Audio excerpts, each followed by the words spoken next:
Okay. So we're going to continue up with lesson 2. But first, I just wanted to see how it's going with assignment 1. Let me just say, first of all, that I know that assignment 1 is a really hard assignment. So if you found it easy, you may be in the wrong class, but that's okay. You can stay. If you're struggling with it, please don't feel like you're in the wrong place or you can't do this. Stick it out and send me an email when you get stuck. Let me know how it's going. Let me know what you're stuck on, and let me see if I can help. Okay? Because I do think actually that, well, maybe this is true for anything, but once you get the basic concepts, it's not that hard. But anyway, I don't know whether that makes sense or not. So, anything that you'd like to talk about with assignment 1? There's no reason to store the unsimplified values of the fraction. Is that right? There's no reason to store the unsimplified values of the fraction. Yeah, that's right. Other than, I mean, you might have to store them for a brief moment before you reduce them. But yeah, basically, as soon as you get any sort of fraction value that could possibly be not in simple form, you should simplify it. I think that the instructions actually say something about keeping them always in simple form. Is that right? Okay. And so what I mean, to be clear about that, what I mean by that is I don't mean that you can never have a fraction in the middle of your, say, input function that isn't reduced. But by the time you get to the end of the member function, fractions should always be in simple form, which means that you can always assume at the beginning of a member function that your fractions are in simple form. Does that make sense? You first. We don't need to keep track of the whole numbers, right? The way that you should store this is you should store it as an improper fraction. So you're going to sometimes, you should not have a whole number data member, if that's what you're asking. You should just store it as a numerator and a denominator. The only time it needs to be a mixed number is for purposes of the interface with the user, right? So when you have to be able to read mixed numbers, and when you do that, you just change it into an improper fraction for storage. And you have to be able to print or output mixed numbers. So when you do that in your output function, you just change the improper fraction into a mixed number. Wait, what was that again? The last part was when you go to output your fraction, it's gonna be an improper fraction possibly, and in that case it would come out. You would just have to write code that would make it come out as a mixed number. So yeah. Okay. Stop the question? Got it. Okay. Anything else about assignment 1? Yeah. Does the composition have anything besides the implementation file, the presentation file, and the example of our output? No.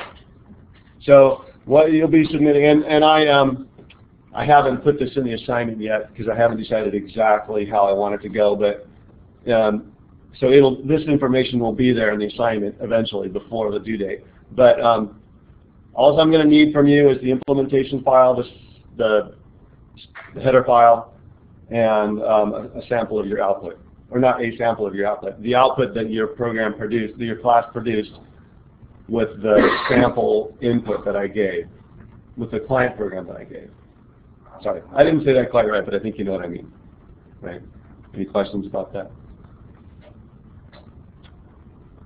Anything else? So no questions so far have been about so I'm really stuck on X or Y. And questions like that. So just to let you know, questions like that are fair game. Okay, so we have in general 21 functions to implement. You have 21 functions to implement. I believe that. I haven't counted, but whatever's listed there in the assignment, if that's 21, then yeah. Does that sound right to everyone? Should I take a look and make sure that's right? 21. So, like input, output, a constructor, 4 regular arithmetic operations, that's 7. 4 combined, that's 11. 6 relational, that's 17. Oh, plus plus and minus minus, that's 21. Yeah. What about integers? What about the what? What if in integers or left operands you need separate functions for those? Okay, good question. So your class has to work for the addition operator if the left operand is an int, right?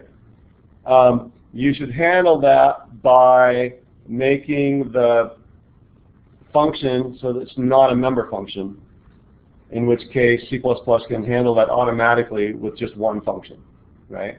And so it's exactly the same thing that we did in lesson 1 with the plus operator for the feed inches object. That make sense? Okay. I have said this already, so we have the pre-increment and post-increment for both the plus and the minus. Yeah. Okay. So you're going to have pre-increment, post-increment, pre-decrement, and post-decrement. Yeah, 4. Anything else? So, I've had several students either email me or come by office hours or whatever and say, I don't really even know the first thing that I should do. How do I get started with this? And so I just want to say that, well, one thing that I want to really encourage you to do is don't write all 21 functions and then test the client program with it and see what happens. Okay. The way to do this is to write as little as you can. So you could write a constructor and write your insertion operator, and that's it, and just get that working, right? In fact, you could even do simplified versions of those, right? You could just do a default constructor and just write your insertion operator so it doesn't handle improper fractions yet, and just test that and get it working. And then you can start building one piece at a time and making sure that everything works before you go on to the next step. I noticed that you said, no changes to the client program. I assume it's okay to comment out the function calls so you're not, presented with all these errors when you can just do maybe one function at a time, like the basic test. Right. So so the question is, I said you aren't allowed to change the client program. So to be more clear about that, I mean your program, the final version of your class has to work with the client program exactly the way it is. I gave it to you. But yeah, you can change it during your development, so you can comment out the functions you haven't written yet. Yeah, so it's definitely one way to do it.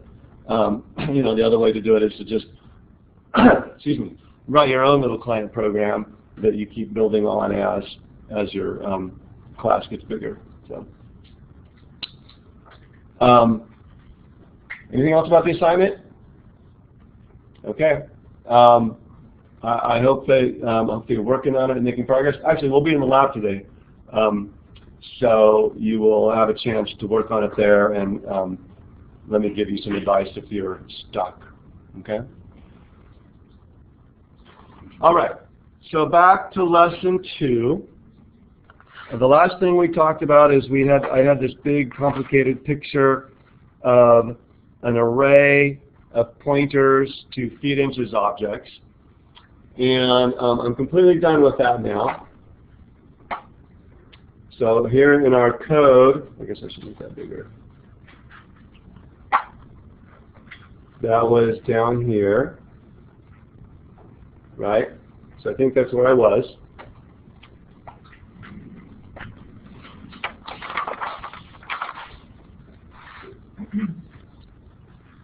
All right, so just have a couple more things to talk about before we get into actual dynamic memory. But it's not the case that when you first declare a pointer, it points to nothing. Okay, you might assume it's kind of like the same thing as an int. You might assume that when you declare an int, it's got nothing in it, right? But that's not the case. It's got some sort of garbage in it, right? So with a pointer, when you first declare a pointer, it's pointing to some arbitrary memory location, which is, to say, another way of saying that is that the pointer is uninitialized. Okay? If you try to dereference it, your program will crash, probably. Okay? Because probably it'll be a memory location that you're not supposed to be accessing. And probably you would rather the program crash because it's probably not doing what you wanted it to do anyway. So there is a way, though, to have a way of representing a pointer that points to nothing. Okay, we'll see some examples of where that comes in handy a little bit later in class. So for now, you just need to kind of put this in your toolbox. The way we do that is with the word null. So, for example, array sub 0 gets null. Okay, and all that means is, all right, now we have a pointer that points to nothing. So, let me get paint up here. I was going to do that before we started, and I forgot.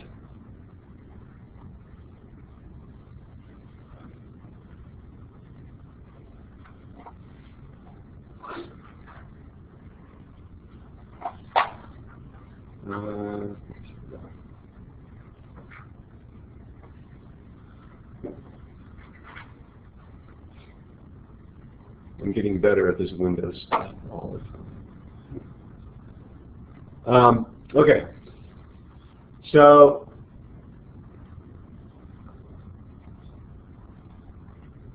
one way of representing a null pointer might be to just say draw it as an arrow that looks like it's just kind of pointing out into space. Okay, you could do that. That's probably not the best way. I actually started, when I first learned about pointers, this is how I was taught to draw them, but it actually could be a little ambiguous. You know, that could be a way to represent an initialized pointer too, right? It's pointing to some random spot. So usually what we do is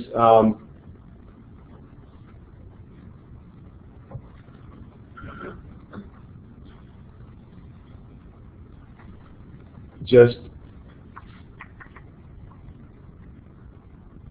diagonal line through the box like that is the way that in picture form we represent a null pointer. Okay? So you'll get used to seeing that. So null is actually a constant that's defined in several header files in C++. And it's defined as 0. Okay? So technically speaking, instead of saying array sub 0 gets null, I could say array sub 0 gets 0, and it would be the same thing to the compiler. Okay? But we use null because that's easy. That makes it clear what we're talking about. We're talking about a pointer that points to nothing. Okay? In fact, you probably should not even take into consideration the fact that null is represented in that way. You should just assume that it's a constant that, and you don't know what it is, but you know it represents a pointer that points to nothing. Okay? Yeah. I've seen some implementations where they use the void, that they add the 0 to the void, to a pointer void pointer. Cast a 0 to a void pointer. Yeah. So they put the 0 and then they put parentheses to cast the 0, but they also include the star. I've never seen that, and I'm not sure why you would do that. So I think I'm going to pass on it for now. Yeah, so I'm not either. Okay.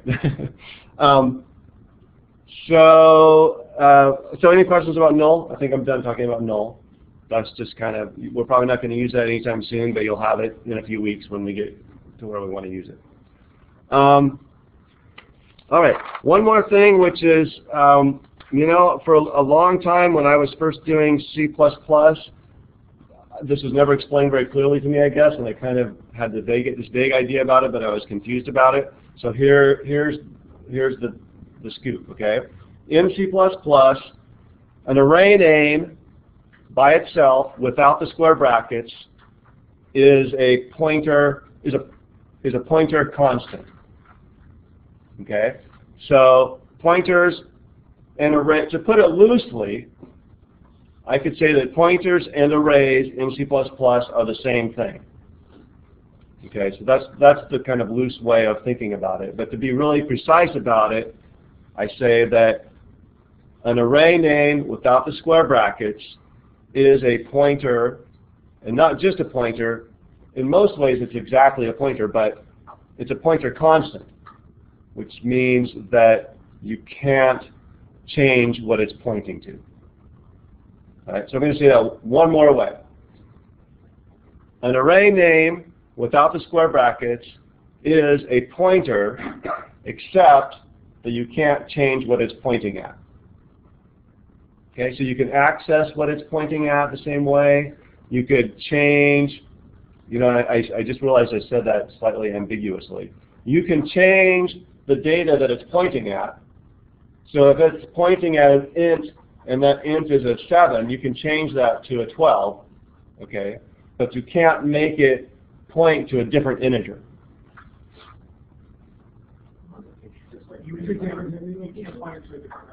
You can't point it at a different memory space. Yes, thank you. That was still ambiguous?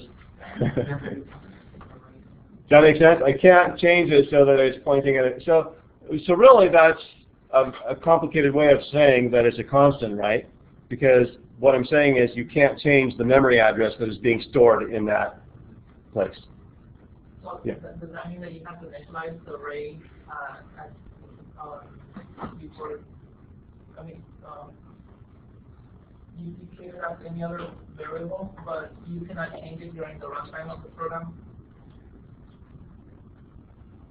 I think the answer to that question is yes. You cannot change this. If you're using the name of an array, something you've declared it as an array, you're going to use it as a pointer, then right, during runtime you cannot change it. Hold on. Before we get into too many questions about clarification, let me just do my example and see if that helps. Okay? Let's declare an array of integers. I think I've done this right here. Oops, hold on. I can get rid of that.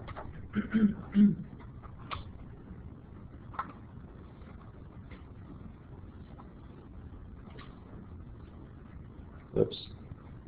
Okay, so I'm declaring an array of integers that you've been doing since your introductory class, right? And I declared a pointer to an int. Okay? After this declaration, array 2 is actually a pointer to the beginning of an array. Okay? So because of this, these two variables are actually the same type. Okay, so I could say, for example, pointer gets array 2. And that's exactly the same thing as if I had said pointer gets the address of array 2 sub 0. Okay? So if I say pointer gets array 2, it's the same thing as saying pointer gets the address of the first element of the array. Okay? And that's how C++ does arrays. That's why arrays start at 0. When C++, if I say cout array 2 sub 3, all C++ does is it says cout array 2 plus 3 in parentheses.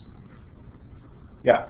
Just sort of on topic, but just when you initialize that array 2 to 10 spots, Yeah. if you will, would the next step be to initialize all those 10 areas to a null for each location? Is that required? You're working with, you just talked about setting an index to null. So let me interrupt. It sounds to me like you're thinking that this is an array of pointers. Yeah. But this is not an array of pointers. This is an array of ints.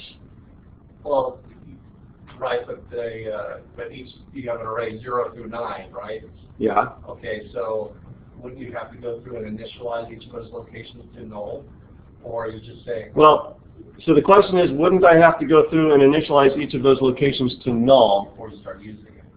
And the answer is, I can't initialize them to null because they're not pointers. They're integers. Yeah, but in that example that you did up there, right above it, array 0 equals null. Oh, okay. That's a good, okay. Array, in this case here, remember, array was an array of pointers to feed into objects. Okay? So I can see why that would be confusing. What I'm doing now is not an array of pointers to something. It's an array of ints.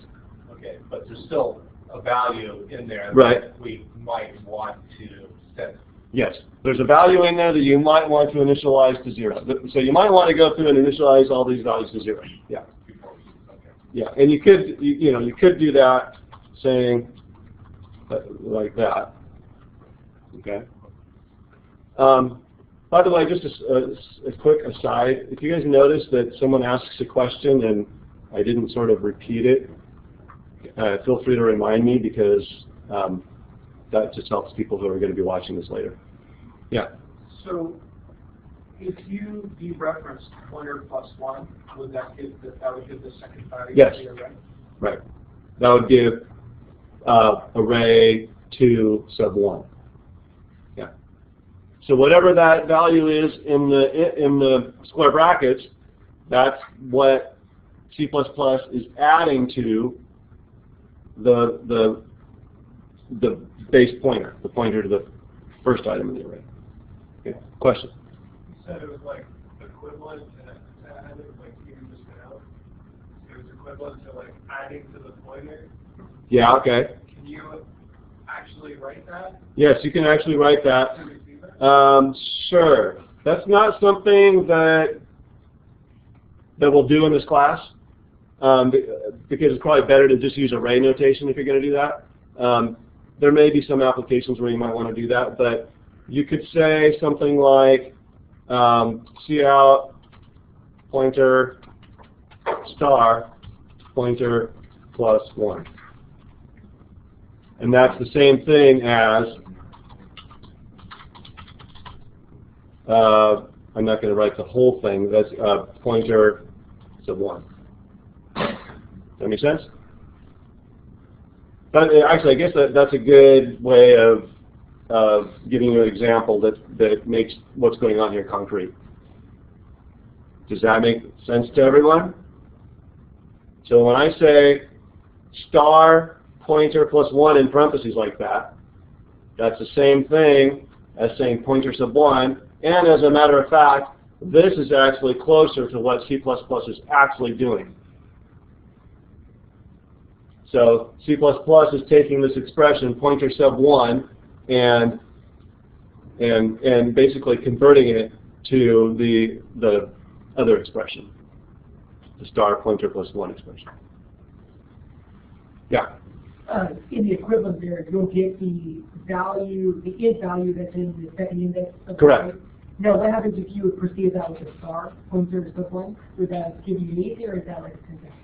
Yeah, so the question is, what if I had a star here, and I tried to dereference that? Well, what's being stored in pointer sub 1? What type of variable is that? Okay. That's an int, right, so you can't put a star in front of it. Isn't that an array 2 sub 1? Array 2. Because well, you're using. Oh, yeah. So, okay, actually, that's a good question. The question was, shouldn't I have written array 2 sub 1 here?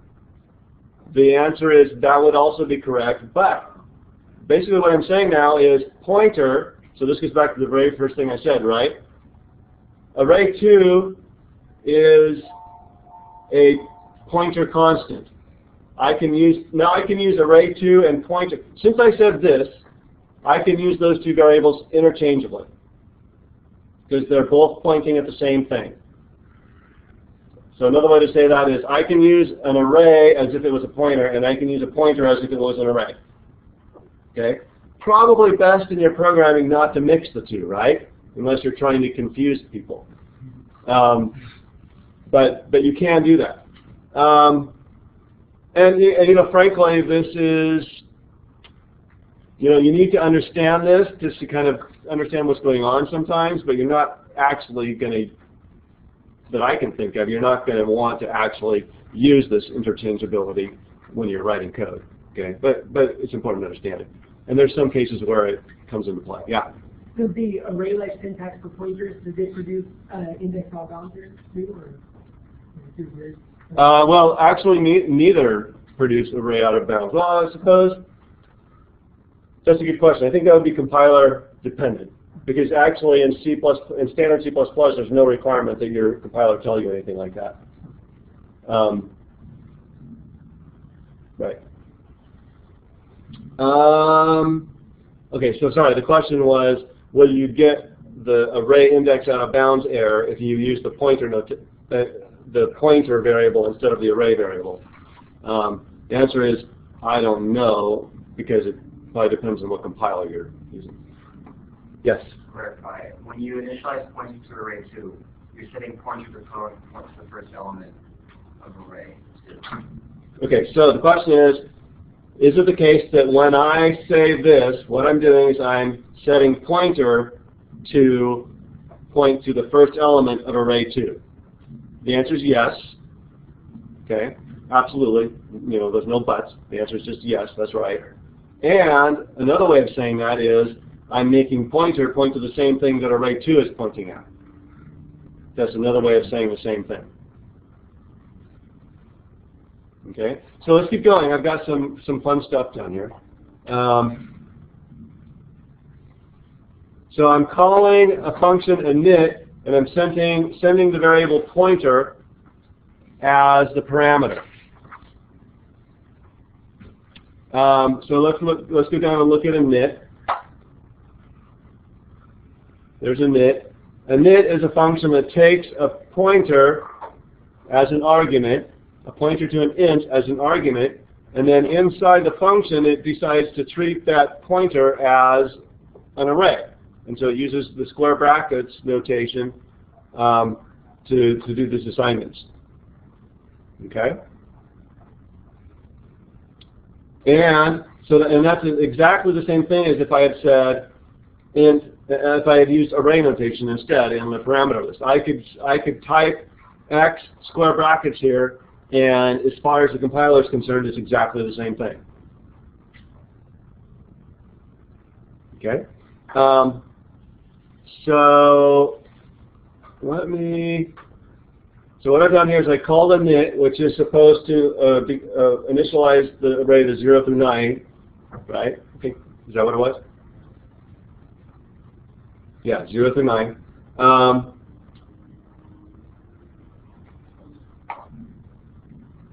And now I'm going to print them out.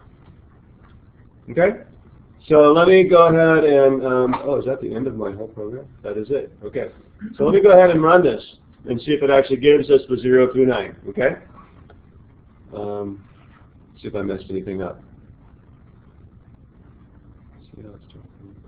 I'm going to get rid of this because that's uninitialized.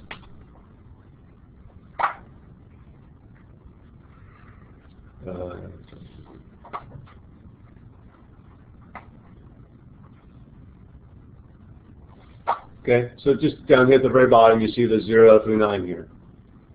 Okay, so just to go over that again, this is a pointer variable. Okay, but the way I set it is that I made it point to an array that I had already declared as an array. And then so pointer and array 2 are pointing at the same thing. So I pass pointer as an argument to this function. The function accepts it as a pointer, but then treats it as an array. And then when I get back here, even though it was pointer that I sent to the function, I print out the contents of array 2, and it gives me the 0 through 9. because array2 and pointer are just two different names for the same thing now. Okay? The one thing I can't do is I can't say array2 gets pointer. I can say pointer gets array2, but I can't say array2 gets pointer because array2 is not just a pointer. Array2 is not just a pointer, it's a pointer constant. So I can't put it on the left side of an assignment operator. That make sense? Okay. So that's the only way in which array2 and pointer are different at this point. Okay? All right, so if you're a little fuzzy on that, it's probably okay. In fact, I'm sitting here and I'm trying to think about why you need to know this. And I'm pretty sure you do, but I'm having trouble coming up with something. So I think it's important. Okay? Maybe you'll get asked this as an interview question. This would be a great interview question. Okay. I'm going to go on to the next thing. So basically, I've told you everything I can tell you about pointers without going into the subject of dynamic memory. So now I'm going to jump into that new territory.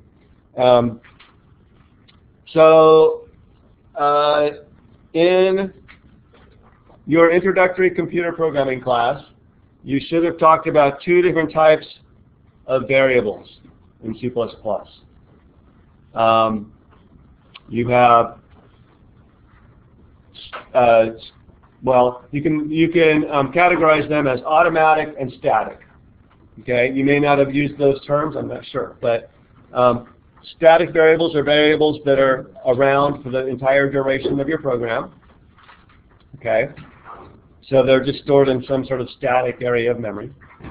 Automatic variables are variables that the computer, the runtime environment, automatically allocates and deallocates the memory for those variables, and you, the programmer, does not have to worry about it.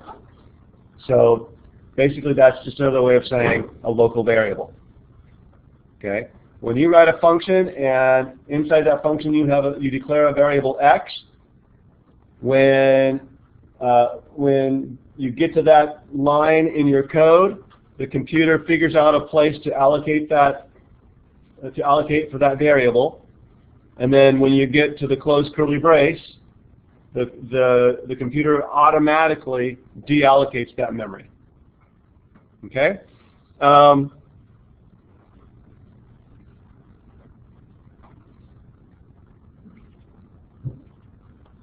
So examples of static variables are global variables, right? Did I say that just now? Global? Did I use the word global? Okay. And there's also, you can precede a variable with the word static. Okay, you may not have done that, but you can do that in C++. And that's another way of making a variable so that it just sticks around for the entire duration of your program run, the time your program's running. Okay? So we now need to talk about a third way of using memory in C++. So we've got static variables and automatic variables. Now we're going to have dynamic variables. Okay? With dynamic memory, I guess dynamic memory is probably a better term for what I'm talking about, the programmer has complete control over when the variables are allocated and deallocated. Okay, so this results in a lot of flexibility, but it's also a lot more responsibility for the programmer and a lot more work for the programmer. You got to keep track of everything. So automatic variables are allocated in a highly structured area of memory called the stack. So on a stack, each time a function is called, new memory is allocated on the top of the stack for all the new variables. And then when the function's done, that memory is released. Okay, so it gets taken off the top of the stack, so that the next time you call a function, the computer can allocate memory back in that same area of the stack that was just being used before. Okay. We'll be talking a lot about that, and I'll be actually drawing pictures and stuff when we get to talking about recursion. Okay. Because that's the first time that it sort of becomes really important to understand that in detail. Dynamic variables are stored in a completely separate area of memory called, appropriately, the heap.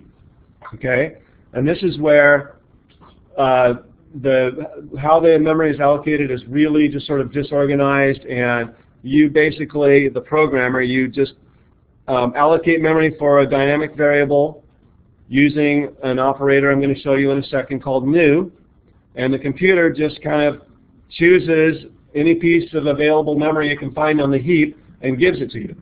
And so that's where your variable is going to be stored.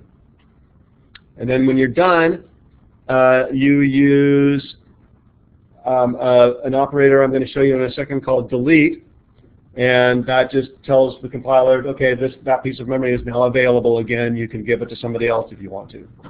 Okay? So that's just kind of my 30,000-foot sort of overview of how this works. So the reason in C++ that you can't work with dynamic memory without pointers. You have to have pointers to do it, because these dynamic variables, these variables that are stored on the heap, don't have names. You can't access them directly. The only way you access these variables that are on the heap is by having a pointer that points to them, and you access them through the pointer. Okay.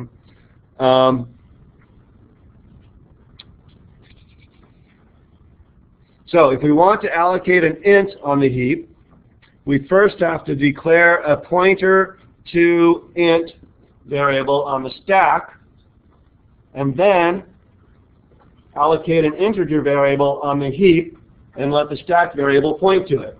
So that, good. Quick question before you Sure. go over the, so you said that the global variables and static variables are stored in the stack? I didn't say that. I said that they're stored in some static area of memory. Okay. To be honest, I'm kind of reaching into my memory banks, and I'm not remembering exactly how that works. I can't remember if they're just stored like in the very bottom of the stack, so they're always there, or if they're stored in a completely separate area of memory. But what you need to know is that they're always there as long as your program is running. Okay. Okay. Anybody remember how I quickly erased something big? I did. You have a question? Okay. Yeah, right. So I chose white for the color, right? You just put a big box around it. And then I did. Change the fill. How come it won't let me change? Shade, fill, solid color. Oh, I could do that too. How'd that work? No work. This is more fun though. Oh, too late now, huh? Well, you just put another box around the box. Okay. There. Okay. You'll have to excuse me. I kind of, I do this and I forget you guys are here and I just start having fun with it. So when that happens, just kind of humor me. Okay. So here's some code.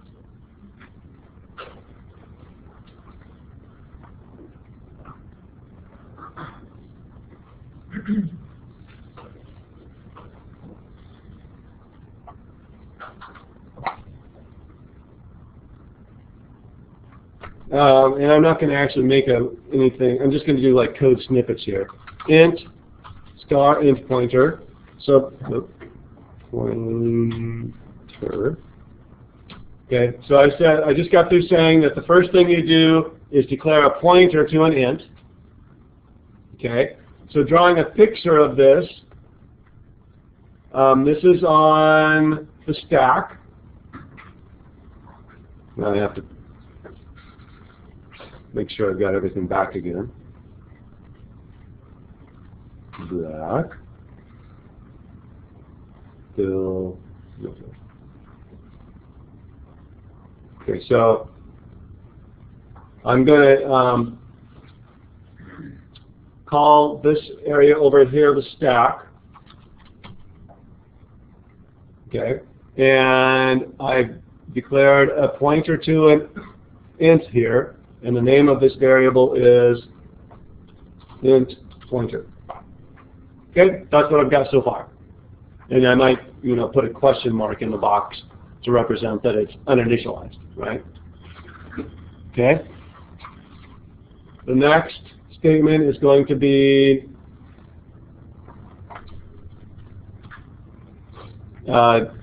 int pointer gets new int. Okay. How many people in here know a little Java? 1, 2, 3, 4. Just 4? Maybe 5? Okay. So if you know a little Java, you'll probably recognize this because this is how you declare variables like right from day one in Java, right? Do I have that right? Object. Objects, right. Okay. So you'll see this earlier in Java. But it really means the same thing. It's just that in Java, never mind. Okay, so when I say new int, new, and this is a little piece of trivia, new is actually an operator. It's one of the two operators that don't look like operators. It looks like a reserved word or something, right? But it's actually an operator, and it's a unary operator, right? That means it just takes one operand.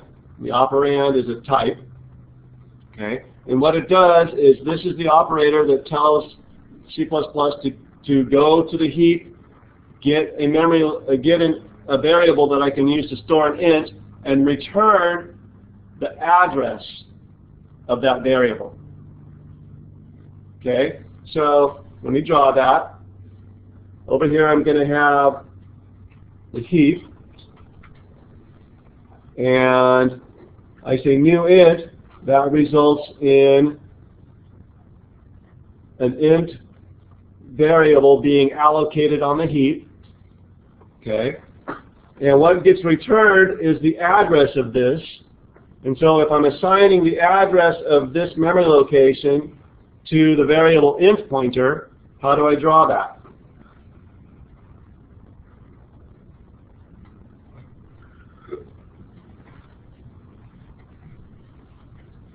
Okay, so in other words, int pointer is now a pointer to an int, an actual int that I have allocated space for on the heap. Okay? Any questions about this picture and how I got it?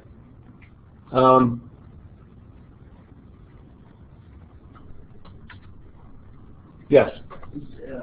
So you said it's already a variable that you placed in the header file? Or the No, int is the type int, right? So the new operator takes as an operand a type. And that tells it what type of variable to allocate over here on the heap. So I could say int pointer gets new feet inches, or I could say int pointer gets new fraction, or whatever. Okay?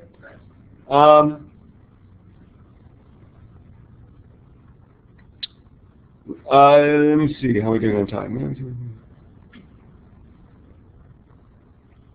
So if not enough memory is available to carry out this operation, your program will crash with an unhandled exception. You'll get an error message that says unhandled exception or something close to that. That's what it used to be. You'll probably see that more than once this semester. So you might get used to it. But it's not one of the easiest things to track down. Okay? It's very hard to track down because it's one of those errors that you can find in the running of your program where it happened, but that doesn't mean that's where the error was. It might be that in this point in your program you tried to access something that wasn't there because some completely other place in your program you did something wrong. So it's a pretty tough error to track down sometimes. Okay, so you can allocate allocate an array of variables on the heap with a single use of the new operator. So this is actually getting into what you're going to be doing a lot in assignment 2. So you might want to pay close attention to this part. So let me do car.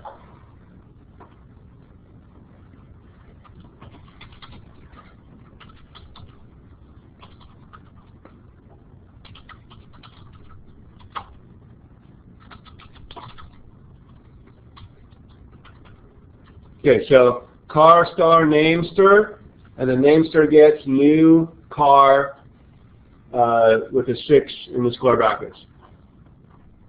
What that's going to create, what did I do? So I declared a variable over here on the stack. You guys get that the left side is the stack and the right side is the heap over here, right? I'm declaring a variable named namester. Okay, and then in the second statement here, I am allocating an array of 6 characters on the right in the heap.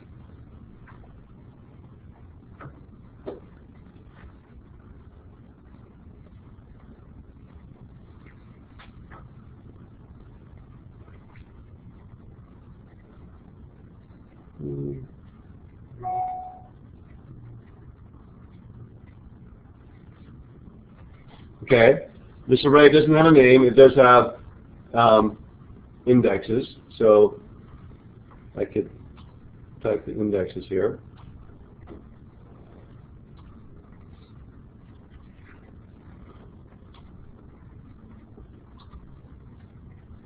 Okay, and so that's what the right side of this assignment operator does.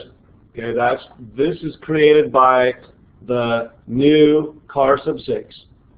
And then the assignment operator makes it so that namester points to that thing that I just created. Okay?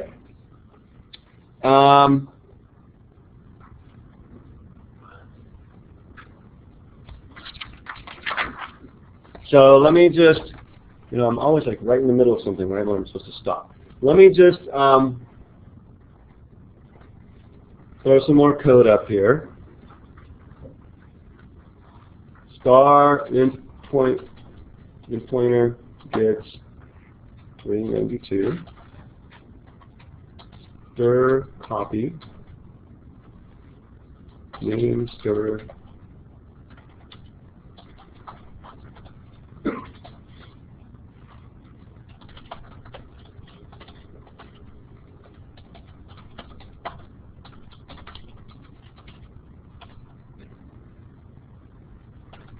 yeah.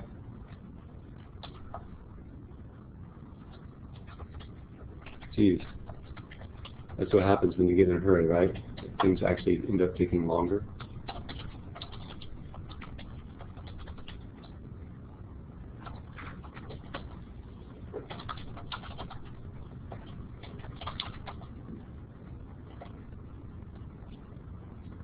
Okay, so I'm declaring, I'm making this picture. That's what these first lines do here. And then I'm assigning 392 to the thing that int pointer is pointing at, right? So what that means is that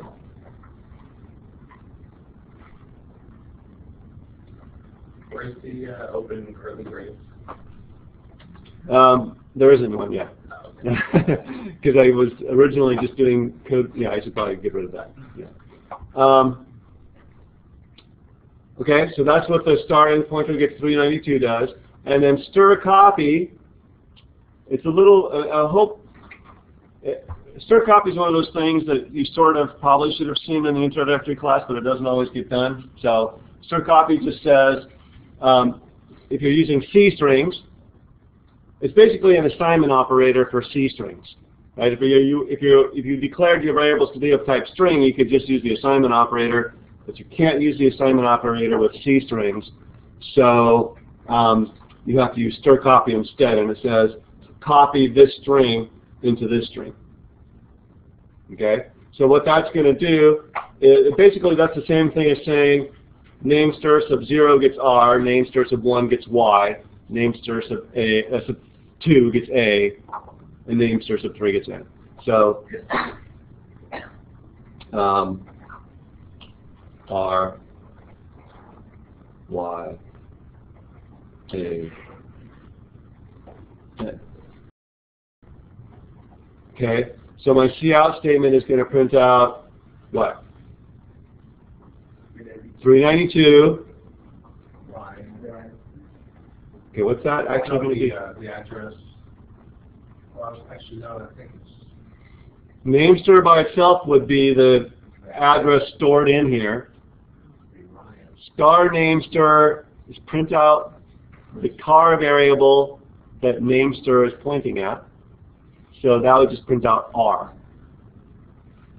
Okay, and then see how name stir works because the insertion operator has been overloaded so that if you give it a, oh actually I forgot one thing. This is a C string, sorry.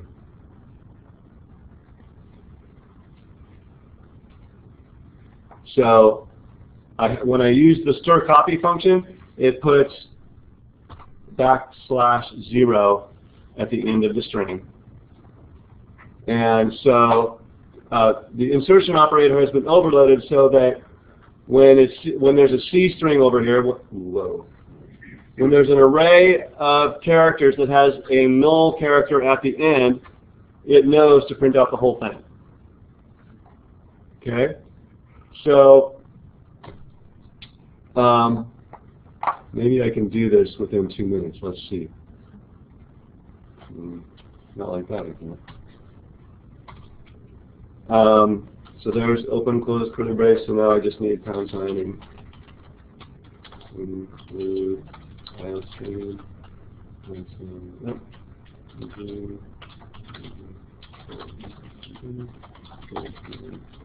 What do you think? Does that look right? No. What do I mean? You need to add how many variables you want to copy to the name string on the string copy function. No. At the end. No. Oops, wrong. Need to go to my project again. And I want to remove that from my project and instead add this thing that I haven't saved yet. We'll save that as 2A CPP. So I want to add that to, oh bummer. Go up a directory? Yeah.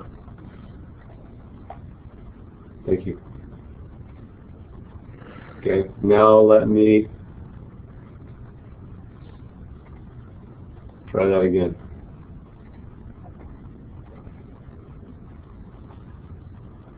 So I got 392 R Ryan.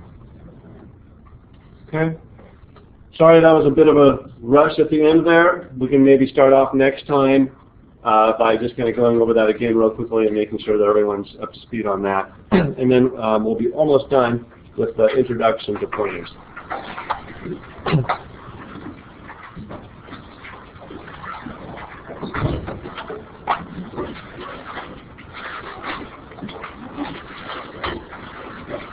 And there used to be a menu option that said leave session. That was not recorded.